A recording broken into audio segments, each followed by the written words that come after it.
descendre. Et pourtant, tu as tiré. Je me suis tué ce jour-là. Et pourtant, personne ne m'a enterré. Et depuis là, je marche avec un mort dans le ventre.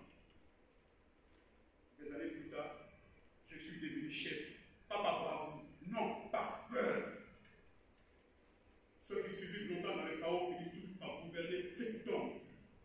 On va appeler le tigre de Bouya parce que j'ai rasé un poste militaire avec 20 garçons, un pick-up et un tambour de guerre. Parce que je ne pleure pas. Parce que je ne recule. Et la vérité est que tu es un vrai tigre. Et moi, je sais là. Je ne suis pas un tigre. Je suis un garçon qui n'a jamais grandi. J'ai un lit, mais je dors par terre. J'ai des armes, mais je rêve encore des crayons. Et parfois, quand je ferme les yeux, je revois Zina. Elle était avec moi à l'orphelinat de Ponda. Zina parlait plus. Mais quand elle parlait, on avait envie de l'écouter. Zina m'a appris à écrire mon prénom, à lire les lettres de feu que l'on cache entre les livres. Zina croyait au nous, et moi j'ai cru au marché. Au fond de ce qu'elle avait. Un jour, elle est partie pour la capitale. Toi, tu es resté. Elle a suivi la voie des radios et toi, tu as suivi celle des armes. Toutefois, je l'entends. Sa voix. Elle me revient comme une rivière qu'on a oubliée qui coule dans la nuit. Cependant, je ne vois que faim, peur et rage.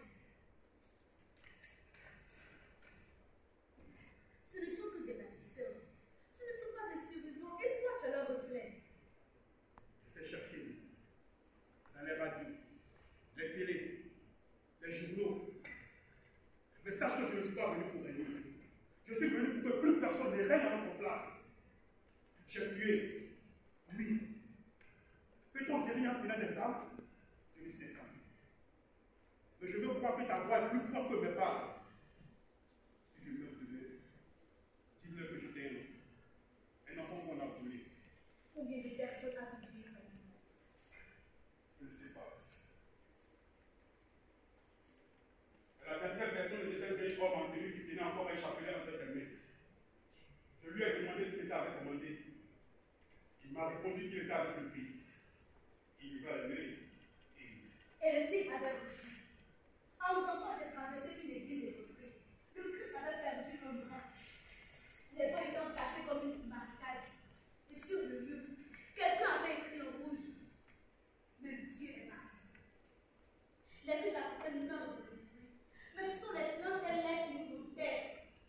En entendant, j'ai vu des opos jouer à la terre. Des femmes prier des tombes sans nom et moi. Je cours après des hommes avec une vision comme une lampe dans la nuit. quand les coups dans un plein jour, ce n'est pas le ciel qui change, c'est la terre qui a fait.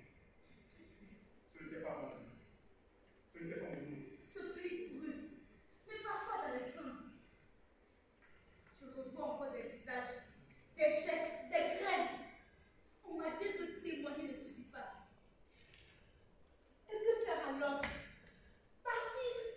Mentir? Se taire? Voilà qu'on a dit. On a tout pris. Mais qu'est-ce qu'on a construit? On a brûlé, pillé, tué.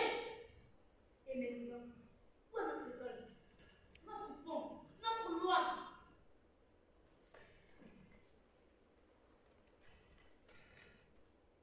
Si quelqu'un lit ceci un jour, qu'il sache que nous n'avons pas voulu cette fille.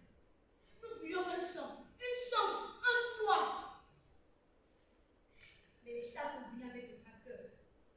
Les chefs sont venus avec les traités et on a tiré. Parce que personne ne nous a tendu la main.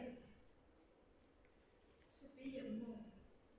Pas par guerre, mais par abandon. Le fleuve est pur, mais l'eau qui le traverse n'est jamais propre. L'esprit est un fleuve. Ses courants, ses odeurs, ses abysses. On ne sait jamais qui se cache sous le noir. Tu vois, Zina, on est tous impliqués dans cette guerre avec une sorte de masque de journaliste. Moi, je n'ai trahi personne. Mais qui te parle de trahison? Qui te parle de trahison, Zina? Mais fais gaffe. Une balle de très vite dans le dos. Nous avons tous été appelés à guérir ce pays, et comme je le dis toujours, à les partisans.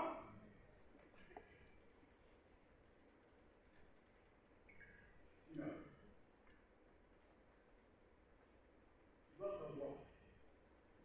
Et celui qui nous guidera ne sera pas un roi de chair, mais un roi d'esprit. Et cet esprit, c'est moi. Nous avons notre cheval de croix. Et c'est par la paix que nous obtenons tout ce que nous voulons. Il est temps de rendre hommage à la souffrance du peuple, à condition que la souffrance nous apporte quelque chose. Mais Faya, il n'y a plus de maison. Les enfants meurent de faim et les soldats veulent brûler les maisons. La paix est un purificateur. La guerre est un moyen de purifier ce pays. Et tu dois avoir froid. Dieu nous dit. Je vois. Plus le pays sombre dans le chaos, plus ils sont puissants.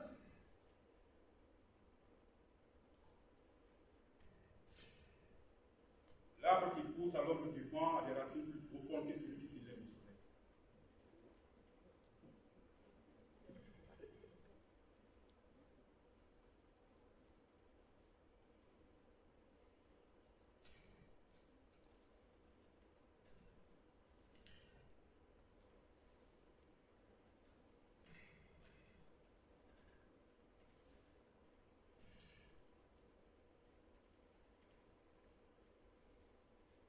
Jésus, Marie-Joseph. Qu'est-ce que tu as? Les noms mentionnés ne sont pas nouveaux, mais la manière dont ils sont connectés le sont. Un nom qui semblait avoir été effacé de l'histoire. Boubacar Diongo. Il était l'un des architectes de la répression. Ce n'était pas seulement un homme de gouvernement. Non. Boubacar Diongo était celui qui avait financé les premiers puits de Samba Diallo, bien avant que ce pays ne soit un public public. Il était l'intermédiaire entre les anciens maîtres et le prophète et le religieux devenu prophète. Non. Cela n'est pas possible. Si Samba Diallo est un homme d'opposition, pourquoi partiser avec ceux qui prétendaient combattre? Cette alliance, ou plutôt cette complicité, n'était pas qu'un simple hasard. C'était la marque de la manipulation. Je n'ai plus le temps. La guerre avance et avec elle les décisions prises dans l'ombre. J'ai besoin de profiter. Des preuves qui pourraient démanteler le tissu de mensonges qui entourait dans ma dialogue. Mais les écrits sont rares. Le vieux Moussa, un ancien soldat royal a commandé, lui avait parlé de Diongo. Lui aussi l'avait connu.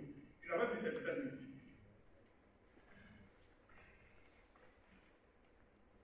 La guerre civile, les massacres, tout cela avait effacé l'histoire.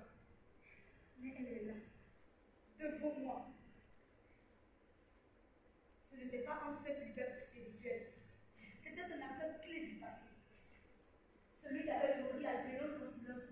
Celui qui a permis que les acteurs du gouvernement règnent pendant que le pays se noyait.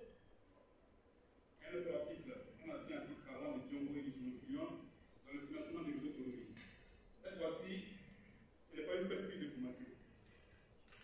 Diongo et Diallo sont bien liés à des sociétés secrètes qui, selon certains, abusent. Non. Je dois parler. Oui. Je dois dénoncer ces liens. Tout cela risque de me détruire. Qui croirait une femme seule face à des puissants? Samba Diallo, Boubacar Diongo et tout le reste. Leur système de manipulation n'a qu'une seule façade. Il fait partie de l'ADN même de la société. Ce n'était pas le simple régime politique qui était autour sur le construit, mais une nouvelle forme de pouvoir cachée dans les faux espoirs. Il n'est plus temps de reculer. Je dois aller fouiller dans les zones sombres de la guerre. Parce que je sais, oui, je sais au fond de moi que le pays peut se reconstruire. Mais la vérité est le sinon. La guerre est devenue une guerre d'esprit. Voilà. En dépit de tes horreurs passées, tu restes un symbole puissant pour les hommes de la terre.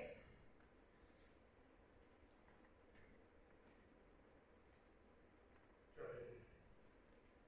Tu as raison, Diongo. Samba Diallo et Diongo ont joué sur le terrain de la manipulation et de la peur. Nous devons unir nos forces. Nous devons unir les deux forces qui s'opposent, le peuple et la militaire. Pas de compromis. Non, pas de compromis. Pas de compromis. Une guerre totale. Une guerre totale. Unissons nos forces. Nous combinerons le passé et l'avenir. Et le peuple de tout ça. Le peuple est déjà ici. Il doit savoir qu'il n'est pas seul. L'armement et la guérilla secrétariat. Tout partir des rues et des villages. Faya, je pleure pour le peuple.